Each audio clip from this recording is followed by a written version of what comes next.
तो चलिए डिस्कस कर लेते हैं कुछ ऐसी न्यूज़ जिसके कारण आज के दिन अगर स्टॉक में बहुत ही उछाल या गिरावट देखने मिली है हमें।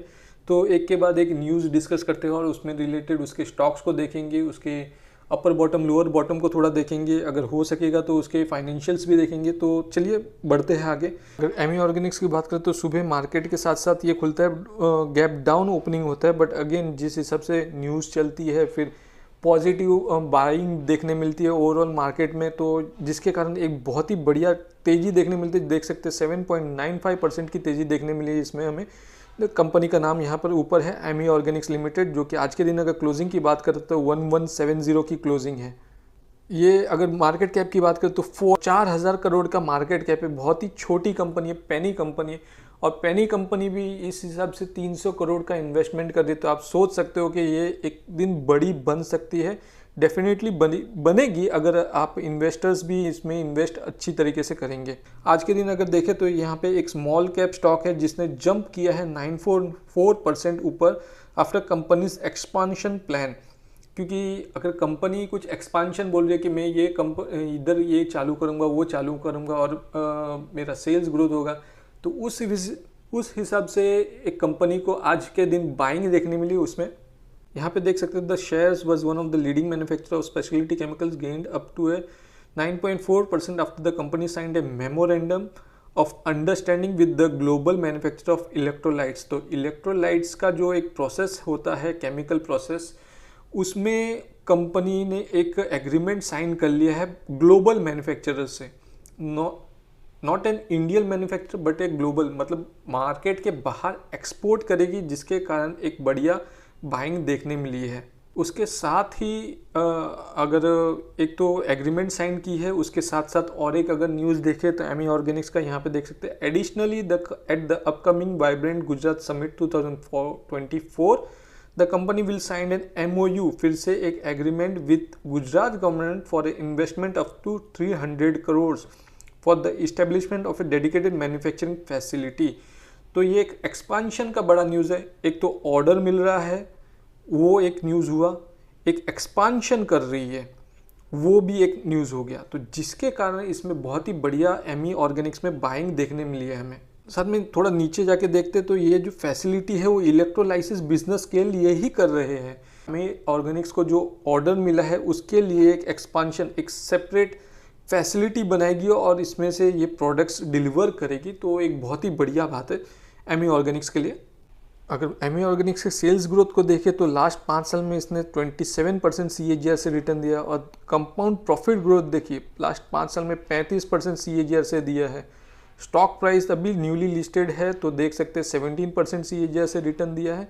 तो हम मान के चल सकते हैं कि अगर इसको मौका मिले तो जिस हिसाब से इसने 5 साल में 27% 35% से रिटर्न दिया है सेल्स और प्रॉफिट में, उसी हिसाब से लगभग 20% प्लस के हिसाब से ये रिटर्न दे सकता है स्टॉक प्राइस में भी। तो डेफिनेटली हम लॉन्ग टर्म इन्वेस्टर्स है, इसमें होल्ड कर सकते हैं, अच्छा खासा बाइंग भी करके इसको लॉन्ग टर्म होल्ड किया जा सकता है। अगर प्रमोटर्स की बात करें तो 38.93% प्रमोटर के पास है। FII की बात करें तो FII ने बाइंग करते हुए दिखाया है 7.15%।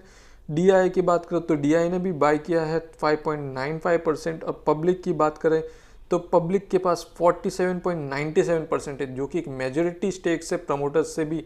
तो ये एक नेगेटिव पॉइंट खाली इसमें बन जाता है, क्योंकि एक छोटी कंपनी है, छोटी कंपनी ने ज़्यादा अपने शेयर्स को पब्लिक को इशू किए, जिसके कारण इसको जो पैसे मिले हैं, जो इनकम इन्होंने जनरेट की अपने शेयर्स को सेल करके, उसमें उन्होंने और भी कंपनी को एक्सपांशन करने की सोची है।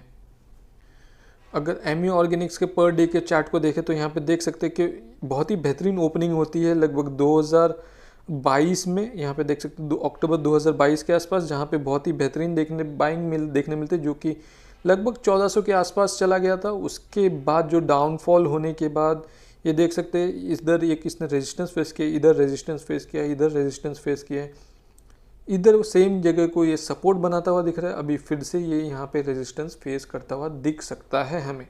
तो यहाँ पे देख सकते हैं ये अभी अपने रेजिस्टेंस के आसपास ही है, और इसको अगर ये ब्रेक करता है तो डेफिनेटली इसका जो अगला रेजिस्टेंस पॉइंट है वो 1300 के आसपास दिख रहा है हमें, 1300, और ये छोटा सा एक रेजिस्टेंस पॉइंट, क्योंकि 1170 है 30 रुपये का, अभी भी गैप है 1200 तक। तो ये 1200 का ट्रेंडिंग लाइन है, यहाँ पे देख सकते हैं ये 1200 के आसपास का है। हम मान सकते हैं कि इसने अगर 1200 को क्रॉस करता है तो डेफिनेटली ये 1300 तक जाने की क्षमता रखता है, और जिस हिसाब से आज का न्यूज़ है तो ये 1300 तक शायद तक जा सकता है, और 1300 से फिर से कम बैक करने में देखा जा सकता है इसको। ये अगेन टिप रिकमेंडेशन कुछ नहीं है, ये सिर्फ इंफॉर्मेशन पॉइंट ऑफ व्यू से आपके साथ में डिस्कस कर रहा हूँ। देख सकते हैं कि यहाँ पे ये एक डाउन ट्रेंड में चला गया था, जहाँ पे लोअर बॉटम बनाता हुआ दिख रहा था, फिर एक ये कंसोलिडेटेड फेस आता है और यहाँ से ये रिवर्स होता हुआ दिखता है।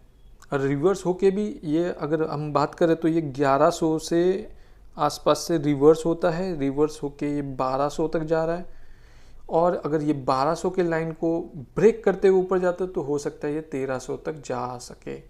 तो डेफिनेटली इसको वॉच लिस्ट में रखिए, क्योंकि एक छोटी पेनी कंपनी है, अभी इनिशियल स्टेज पे आप पेनी अमाउंट लगा सकते हो, बट हाँ डेफिनेटली इसमें क्षमता है कि एक बड़ी कंपनी बन सकती है। तो वेट एंड वॉच कीजिए या फिर इन्वेस्ट कीजिए, आपके ऊपर है, या फिर वॉच लिस्ट में रखिए फ़िलहाल के लिए, आप जैसा चाहे आप कर सकते हैं। चलिए दूसरे कंपनी को डिस्कस कर लेते हैं जिसमें बहुत ही अच्छी बाइंग देखने मिली है, जो कि आज के दिन अगर बात करें तो +5.15% ऊपर जाके क्लोजिंग देता है। आप देख सकते हैं ये फ्लैट मतलब गैप डाउन ओपनिंग होता है, जैसे ही शाम मतलब टाइम लगभग ख़त्म होने का टाइम आता है, क्लोजिंग मार्केट क्लोजिंग का टाइम आता है, वही से इसमें बहुत ही बढ़िया बाइंग देखने मिल जाती है। तो डेफिनेटली इसमें कुछ एक न्यूज़ आई होगी जिसके कारण ये इफ़ेक्ट आया है। अगर मार्केट कैप की बात करें तो 2.41 लाख करोड़ का मार्केट कैप है, और पी रेशियो 193 का है। तो 193 प्रीमियम पे है, प्रीमियम कैटेगरी में। अगेन प्रीमियम कैटेगरी, अदानी के सारे स्टॉक्स आपको प्रीमियम कैटेगरी पे ही दिखेंगे ज़्यादातर। अगर देख सकते हैं कि ये अदानी फैमिली है प्लान्स और $1 billion investment, $1 billion investment, dollar देखिए, $1 बिलियन इन्वेस्टमेंट इन ग्रीन एनर्जी आर्म। तो एक बड़ी बात है कि ग्रीन एनर्जी ये सेक्टर ग्रो करेगा तो डेफिनेटली अदानी ग्रीन भी ग्रो करेगा। जिस हिसाब से उसके ये न्यूज़ के चलते आज के दिन अदानी में बहुत ही बढ़िया बाइंग देखने मिली है। देख सकते हैं founders are investing money in groups renewable firm, the company board is meeting December 26 to discuss fund raising. तो यहाँ 26 दिसंबर का वेट करेंगे, ये देखेंगे कि जो अदानी ग्रुप है इसमें फंड कैसे रेज करेगी, लोन लेगी, मॉर्गेज रखेगी या बॉन्ड्स, डेफिनेटली अलग अलग तरीके हैं, बट जिस हिसाब से एक कैपेक्स करने जा रही है किसी चीज़ में, जिसके कारण अगेन इसमें एक बढ़िया बाइंग देखने मिली है। यहाँ पे देख सकते हैं कि ये अदानी ग्रीन का पर डे का चार्ट है, जहाँ पे अभी तो अगर डिस्काउंट की बात करें तो बहुत ही बढ़िया डिस्काउंट अभी भी अवेलेबल है किसी को, मतलब ग्रीन अदानी ग्रीन नहीं, अदानी में अगर किसी को रिस्क लेना है तो डेफिनेटली लिया जा सकता है। किसी को ग्रीन एनर्जी में स्पेशली देखना है तो अदानी ग्रीन को भी देख सकते हैं। अभी तो फिलहाल जिस हिसाब से चला था इसने ऑलरेडी एक 52 वीक्स हाई को टच कर लिया है, और इसमें एक ब्रेकआउट भी दे दिया है, जो कि एक अगर देखें कि यहाँ पे ये कंसोलिडेट करता हुआ दिख रहा था, अभी ये ऊपर जाके यहाँ पे कंसोलिडेट करता हुआ थोड़ा दिख रहा है, एक फ्लैग पैटर्न सा बना रहा है। यहाँ पे देख सकते हैं कि ये लगभग इसका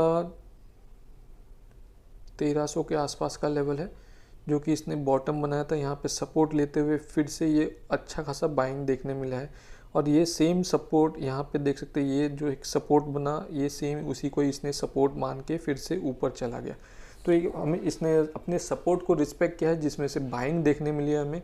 तो हम मान के थोड़ा चल सकते हैं कि शायद तक ये कंसोलिडेट करता हुआ फेज दिखे यहाँ पे, बट जिस हिसाब से न्यूज़ है तो अच्छी खासी बाइंग भी बन सकती है इसमें।